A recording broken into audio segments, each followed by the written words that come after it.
Coming up, we take a look at the top 10 New England prospects who will be going to Division I schools next season.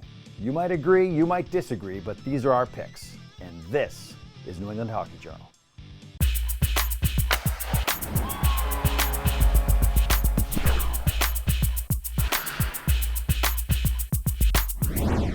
Welcome to the New England Hockey Journal. I'm Joel Idelson. I'm here with Jeff Cox, and today we are going to talk about the top 10, well, actually it's the top 11 New England prospects who are going to Division I schools next year. Quite a list here, Jeff, and I've noticed that on this list, it's heavy in Northeastern, it's heavy in Providence College. Yeah, you know, for years, Boston College and Boston University kind of dominated the local recruiting scene, but the Northeastern staff with Jim Madigan, Jerry Keefe, Jason Smith, and the Providence staff with Nate Lehman, Chris Mayan, and Ron Ralston, they've done a great job of kind of evening the playing field. They work, tirelessly on the recruiting trail to bring some of the better players to their respective schools. All right, so let's jump right into it. At number 11, we've got Riley Hughes. He's a kid who's sort of larger in stature, playing the BCHL. Tell me a little bit about your thoughts on Riley. Yeah, so Riley's a big kid, about 6'1", 6'2", played prep school at St. Sebastian's, the New York Rangers draft pick from last summer. He's a highly skilled kid, great shot. Newhook for Hughes, one-timer, fire, scores! Hughes from Newhook and Campbell, it's 1-0 Grin. Really good vision, passes the puck well. The one knock on him is he kind of plays a perimeter game, but hopefully, a year of junior hockey in the BCHL will help him, take a little bit of that out of him before he gets to Northeastern in the fall. He's going over to play with Jim Madigan over at Northeastern. And I think in terms of Madigan's coaching style and just his ability to work with players like Riley, you probably see quite an improvement from him over the next few years. Yeah, for sure. Northeastern players really work hard and they play a fun, free-flowing offensive game. All right, let's jump to number 10. We've got TJ Walsh. TJ a little smaller in stature from Riley. Again, a Northeastern commit. Yeah, TJ Walsh is a name that people in the hockey community have heard about for a long time. He was considered one of the top bantam players in the United States. Over the red line, plays it in for Walsh. Steps in, shooting, he scores! Walsh, what a shot from the corner. He puts it up and over Napier. Played some at Shattuck St. Mary's out of Minnesota, played at Cushing. Had a couple tough years with Cedar Rapids in the USHL with injuries and just kind of being a younger kid in an older man's league in the USHL, but he's kind of come into his own this year. He's a 2000 birth year. Yeah, decommitted from BC, heading to Northeastern now, and he's a highly skilled player who uses his hockey sense to, make plays. Speaking of decommits, let's go to number 9, Tate Singleton, originally committed to Army, and now he's at Ohio State.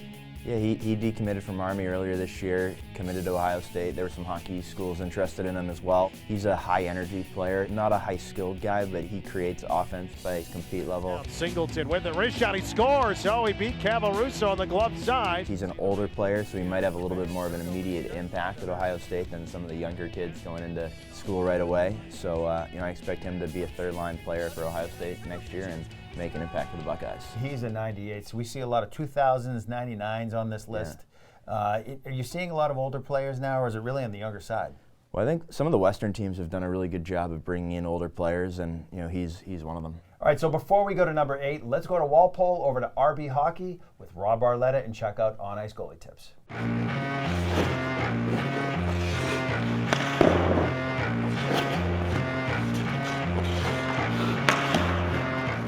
With the Rodman Arena here in Walpole, Massachusetts, I'm with Ryan Hatch from Northeast Goalie Development. You guys are part of RB Hockey, but really focusing on goalies here. Yes, we're a goalie school that shares the ice and runs alongside the RB Hockey School. All right, so tell us what we're going to see today.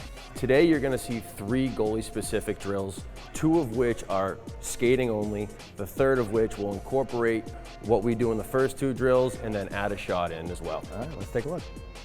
This is the 3-puck warm-up drill. This is a drill that we do from mites all the way up to the college goalies. It's a great way to get warmed up. Nick's gonna start on the post. He's gonna set his feet, then he's gonna turn his head, activate his hands, and drive out to that puck. Sets his feet, opens up, drives back. Eyes, hands, body, set back. Eyes, hands, body, open up, drive back. That's it. And everything that we do is about body control. We often hear about progression drills in hockey. It's the same thing when you're working with a goalie. Absolutely. We're going to build off of that 3-puck drill that we just saw. Now we're going to drive out off the post, set our feet, drive down into our butterfly, and again, active hands and turning our eyes before we move. We're gonna rotate, recover, right back to that post. And remember, everything is about body control. You know, the days of the old 2-pad stack and flopping around in the crease like a fish, those are long gone. We focus on body control. All right, Ryan, so same thing, progression. You're going to incorporate a shooter with some pucks here. Yep, first 2 drills were goalie-specific skating drills, but a goalie's life involves a puck. So now we're gonna add a shot to the drill. Now he's gonna drive out off the post, set his feet, and get set for that shot. And once he makes the save, he's gonna follow his rebound and then recover right back to the opposite post. You really want to get the inside edge of that skate into the ice for your push to generate as much power. Because as a goalie, we've got one push to get our body from point A to point B. All right, so movement's so important, and you couldn't have mentioned enough, eyes, hands, body. I mention it over and over again during every session we have, whether it's a Mike goalie all the way up through my UMass Boston goalies. Eyes need to move first, locate where we're going. Hands move second to generate momentum and direct us to the right spot. And our body follows to set our feet, ready for that shot. Well done. Thanks, Ryan. For more Northeast goalie development and RB Hockey, check out rbhockey.com. RB Hockey is powered by CCM. CCM, made of hockey.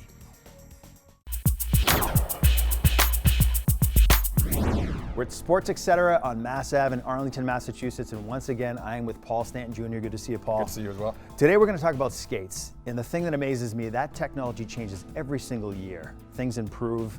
CCM has come out with a new skate. Tell me about it. So this is CCM's new JetSpeed FT2 skate. So it's the only skate on the market today. There's a full 360-degree carbon boot.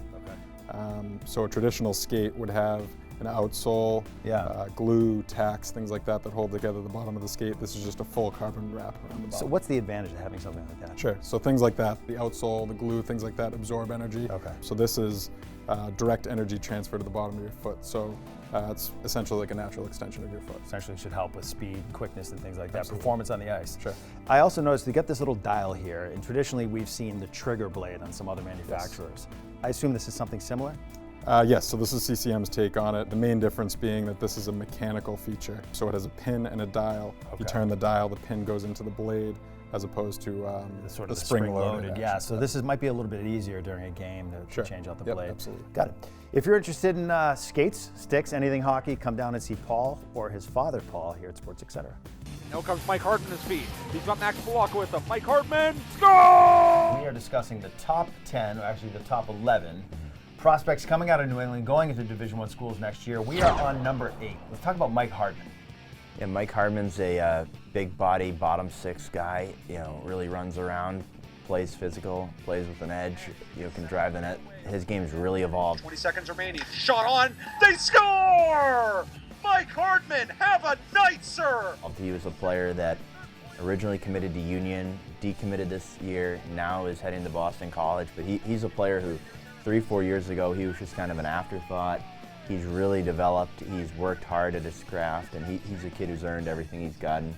You know, playing in the USHL, playing in the BCHL now, played prep school at Winchendon, and he's a great story, just a really hard-working kid who's earned everything he's received. And he's a 99 birth year? He is, yep. Let's talk about another 99, which is number 7. We're talking about Neil Shea, also committed to Northeastern. We got plenty of Northeastern commits, but another one who's decommitted and then committed to Northeastern. That seems to be a theme. Right. Yeah, he originally committed to Maine. His brother Pat is a Florida Panthers draft pick and is at Maine, but Neil wanted to play a little bit closer to home. He played prep school at Lawrence Academy after playing high school at Marshfield. He's now in the USHL with the Chicago Steel. Yeah, Trinero lays it behind the net. Abrazizi centering pass. They score. His, best asset is his hockey sense. He's just a really smart player, good hockey IQ, makes plays. Kind of a playmaker, setup guy, and his dad's a Colorado Avalanche scout, also Neil Shea, played at Boston College, so he comes from a hockey family. It seems like you get a lot of dads whose kids are actually playing at that level. It's either something in the blood or it's just something about these kids who were groomed at a young age. Yeah, for sure. All right, let's go to number 6, Mike Kessering. He was a Merrimack commit, committed to Northeastern. Yeah, he was committed to Merrimack under the old coaching staff, led by Mark Dennehy. He decommitted when the coaching change happened. His dad played at Merrimack. His dad was his prep school coach at New Hampton. Mike, went out to the USHL this year after getting drafted by the Edmonton Oilers. He started the season with Des Moines, now he's in Fargo. He's a big 6'4" defenseman, rangy player. Here comes Kesselring with some speed. He'll come across looking for an angle, backhander shot and a goal. Kesselring snuck by the D and snuck it in, and it's 3-2. Kind of raw, but there's certainly upside. You can't teach 6'4". So he's a player that Northeastern should be really excited about having on their blue line for the next 3 or 4 years. You typically see a natural path of players that are either going into the USHL, the BCHL. Very rarely do you see a true freshman. Yeah, there's only 2 really this year that made the jump from prep school to college. It's Jay O'Brien, a first-rounder. He went from Thayer to Providence, and Jordan Harris, a third-rounder of Montreal. He went from Kimball Union to Northeastern. So, it is very rare. And for the most part, all the college coaches think that if you play a year in the USHL, you just mature so much. Great stuff, Jeff. We got a lot of good talent here. Stay with us as we continue our countdown to number 1 here on the New England Hockey Journal. And the shot through, they score!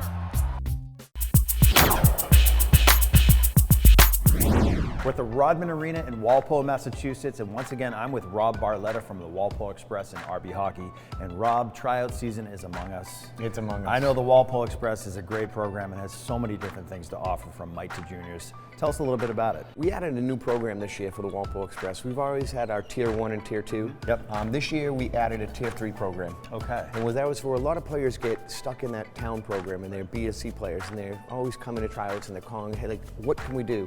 Well, we have professional coaches. We have the rink, so really good schedule, good time. And we have these players now where they're going to play a Tier 3 option, where now they have the option to be able to move up to Tier 2 or Tier 1. Right. Once you're here, you're not stuck on one team. We have our directors working with our coaches, and again, they're getting 2 practices, a skill session, a dry land, and then the games on the weekend. But they're getting coached professionally all the time. There's so many options right now in hockey, especially here in New England. Town programs, all kinds of select programs, new programs popping up. Right. How does somebody make a decision, and why is the Walpole Express a good fit? It's really hard. I mean, we started the program in 2001. It started as the Northeast Elite Hockey, and we ended up going into the Walpole Express. The parents wanted more of a select hockey. Okay. We were offered different levels, so we could still offer the levels for every different player. So what you have to find, does your kid like the coach? Yeah. Are they having a good time? Do they want to come to practice? It's a whole fit. And what we try to do here is we try to train our coaches to have fun with the kids, but to develop them and to teach them. And on ice, off ice, everything is working with the player. And I think having multiple levels, multiple tiers, you get kids with different mindsets. Some it's just a recreational thing, they want to show up, go home and do their thing. And other kids, they can't get their mind off the sport. Right. And maybe they're playing at a higher level. And they're playing at a high level. And we have a lot of the kids that want to do the extra camps and the extra skill sessions. And then some of the kids just want to have fun, but get coached and have a chance to get better. You get the kids that started later that want to get better, and that's you bring them here and we get to develop them, and then they get the chance to move up onto the higher teams. How often do you see kids coming from mites all the way up to junior? We see it all the time.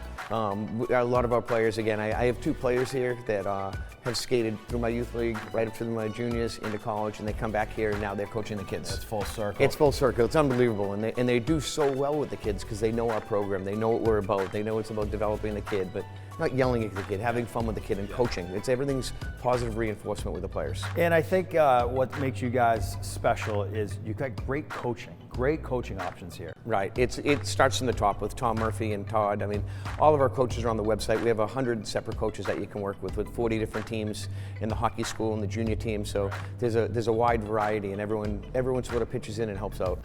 For more on Walpole Express and RB Hockey and Rob Barletta, check out rbhockey.com. RB Hockey is sponsored by Rodman Ford, located on Route 1 South across from Gillette Stadium.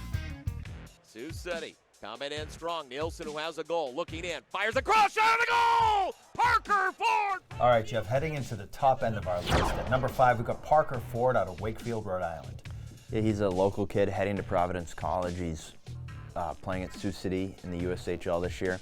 Second line player for them.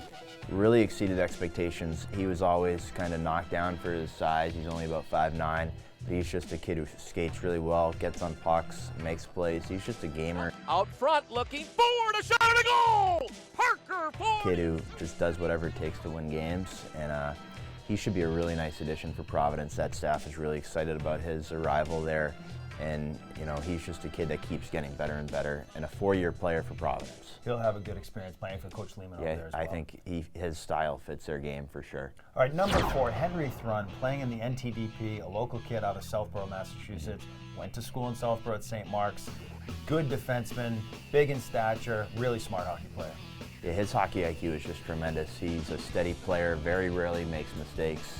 You know, he's a kid who everyone, whether it's a opponent's coach or someone else recruited him, just everyone raves about his character. He's a smart kid. He'll be a great fit for Harvard on and off the ice. Lower rim of the right circle, Boldy. Fourth the run, score! He's just a terrific hockey player. He'll probably go in the second round of the NHL draft in June, maybe third. But he's a player who just steady Eddie, makes some plays, but he's just so reliable in all 3 zones. All right, and at number 3, let's jump over to Millis, Massachusetts native Patrick Moynihan. He's in the NTDP with Henry Thrun. This kid's got some talent. He's a great player who I feel strongly about is very underrated by a lot of NHL organizations. He's a kid that made the move, went out to the NTDP. If he had stayed in prep school, he's probably putting up 70, 80 points. Probably highly regarded, like a John Farinacci this year, Jay O'Brien the year before, who would be a high round draft pick. As it is, he's probably going to be a 5th or 6th round pick, but I think an NHL team is going to get a steal. York at the left point, right wing, moving in Gildon, and they score with Moynihan. He's a great skater, competes hard, hunts pucks, gets to, in on the forecheck, gets pucks to teammates for scoring opportunities. He's probably a 4-year player too, which makes him even a better get for Providence. I think he's going to be a great college player. Do you feel like going to the National Team Development Program actually hurt him and his chances in the draft? Well, I think in the long run it helps him because he's, experienced, playing with some of the top players in the world. He's, going to be a better hockey player in college. But he gets it buried a little bit because of the talent there. In the end, it doesn't really matter where you get drafted. If you're undrafted even, you can still make the NHL. So just in terms of his draft stock, I think it hurt him. But I think in the long run, it was 100% the right decision. Looking forward to seeing what he does over the next 4 years. Yeah, definitely. Stay with us as we continue our countdown to number 1 here on the New England Hockey Journal. And a backhand shot, scores! What a nice play by Boldy.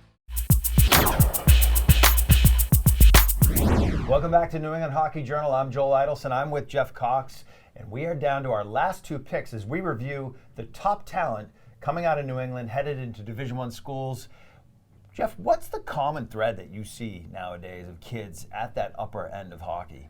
I think skating's become such an important part of the game where maybe 20 years ago, schools were looking for guys that were 6'2", 6'3", that, could muscle guys out in front of the net, where now skating's just become such an integral part of the game. Clutching and grabbing's gone away, and you just notice all up from the upper levels of good midget players, good high school players, good prep school players, and on and on to junior and college, and then the NHL obviously. Kids are just so much better skaters now than they were 20 years ago. You'd probably see players now that might not make it into the NHL if this was 1995. Yeah, like 2 good examples on the Bruins right now are Matt Grzelcyk and Torrey Krug. They probably aren't in the NHL if it's 1995, 1999, whatever. All right, let's jump to number 2, Matt Boldy at the NTDP.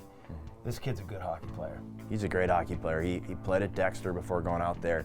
He's a kid who, interestingly enough, at one time some schools questioned whether he was a good enough skater to, play for them, and obviously some schools are probably a little upset that it didn't work out because he's now a top 10 NHL draft pick. The run.